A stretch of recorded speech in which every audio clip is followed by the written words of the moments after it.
Halo teman-teman semua, selamat datang di channel Indostory, channel yang membahas berbagai hal, kisah, sejarah, hingga tempat pariwisata di berbagai kota di Indonesia.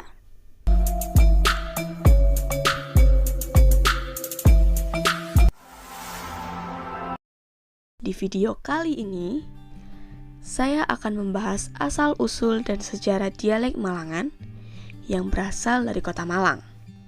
Kota Malang merupakan kota terpadat kedua di Provinsi Jawa Timur setelah kota Surabaya. Kota yang terletak di sebelah barat Pegunungan Tengger ini terkenal dengan bunga dan apelnya.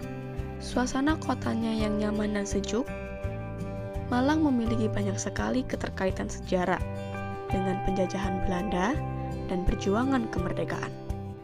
Tidak heran bila Kota Malang menjadi daya tarik bagi wisatawan domestik maupun mancanegara. Kota Malang mempunyai ciri khas dalam berbahasa sehari-hari.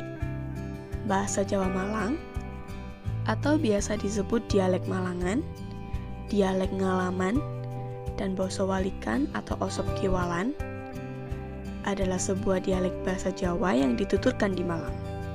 Dialek ini hanya membalikan posisi huruf pada kosakata bahasa Jawa ataupun bahasa Indonesia pada umumnya, kecuali pada konsonan rangkap, afiks, dan gabungan suku kata yang tidak memungkinkan bisa dibalik.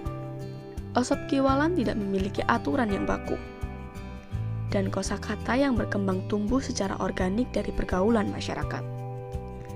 Namun, pada dasarnya semua kosakata yang digunakan tetap membalik kata yang sudah ada. Seperti Malang dibaca ngalam, arek atau anak menjadi kera, makan menjadi nakam, panggilan seperti mas menjadi sam, atau kata woles dari kata slow yang artinya santai saja, dan banyak lagi lainnya. Gaya bahasa seperti ini menjadi kebanggaan bagi masyarakat Malang. Selain latar belakang sejarah perjuangannya yang kental, tetapi juga bahasa ini telah menjadi identitas tanpa mengenal golongan. Mulai dari pejabat, sampai dengan rakyat biasa banyak yang menggunakan bahasa Malangan ini. Bagi Anda pendatang yang berwisata atau bermukim, biasanya tidak mudah untuk menemukan bahasa seperti ini. Karena umumnya warga Malang memilih untuk berbahasa Indonesia atau berbahasa Jawa bila bertemu dengan pendatang. Lalu, bagaimana sejarah Osop Kiwalan atau bahasa terbalik ini bisa menjadi bahasa khas Malang dalam berkomunikasi sehari-hari?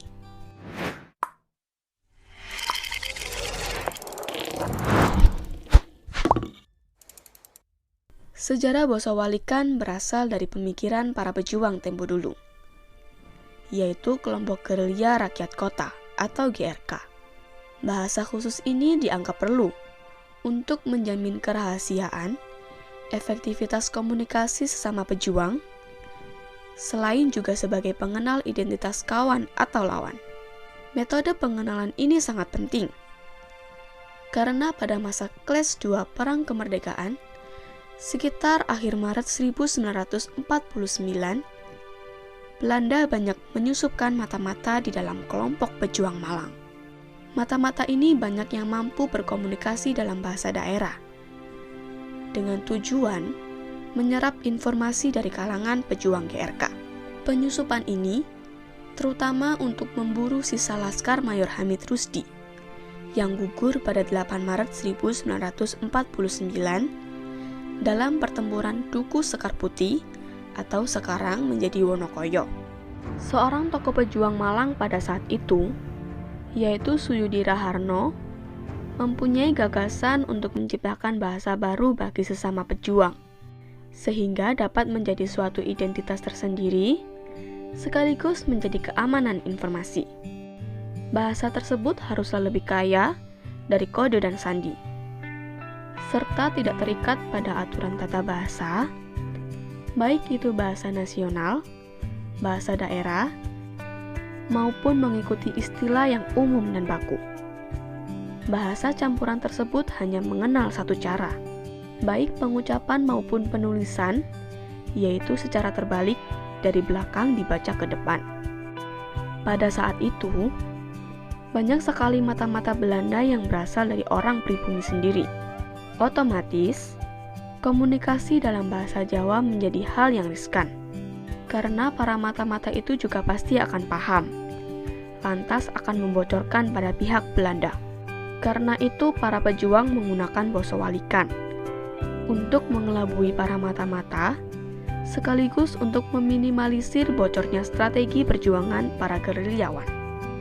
Karena keakraban dan pergaulan sehari-hari, maka para pejuang dalam waktu singkat dapat fasih menguasai bahasa baru ini. Sedangkan, lawan dan para penyusup yang tidak setiap hari bergaul, dengan sendirinya akan kebingungan dan selalu ketinggalan istilah-istilah baru. Maka, siapapun yang tidak fasih mempergunakan Osop Kiwalan ini pasti bukan dari golongan pejuang dan pendukungnya.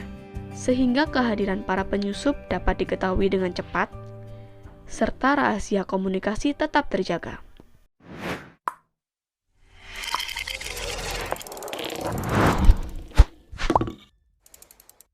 Suyudira Harno pada September 1949 gugur, disergap Belanda di suatu pagi buta, di pinggiran wilayah Dukuh Genduk Watu, atau sekarang menjadi Purwantoro, walaupun keadaan pada saat itu sedang gencatan senjata. Seminggu sebelumnya, salah seorang kawan akrabnya yang turut mencetuskan Osop Kerangalam, yaitu Wasito, juga gugur dalam pertempuran di Gandongan, atau Pandanwangi sekarang. Saat ini keduanya telah disemayamkan di Taman Makam Pahlawan Suropati.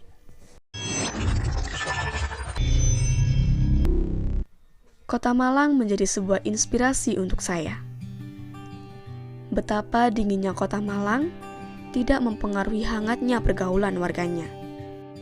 Osop Kiwalan bagi saya bukanlah sebuah eksklusivitas, namun lebih pada konsepsi tentang semangat berjuang, kebanggaan, dan persahabatan sangat kental menjadi identitas melalui bahasa yang unik ini.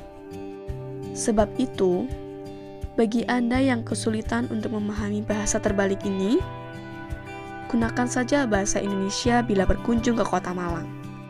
Karena bahasa Indonesia tetaplah bahasa pemersatu Negara Kesatuan Republik Indonesia. Terima kasih telah menonton video ini. Terus dukung channel ini dengan klik subscribe dan lonceng notifikasi agar tidak ketinggalan video saya yang terbaru. Like dan share ke teman-teman kamu agar bisa menambah ilmu atau manfaat ke banyak orang. Jika ada kesalahan pengucapan kalimat, hal dan tempat yang belum saya sampaikan, atau teman-teman mau request sejarah, peristiwa, dan ulasan kota di Indonesia selanjutnya, silakan tulis komentar di bawah. Saya pamit dulu. Bye-bye.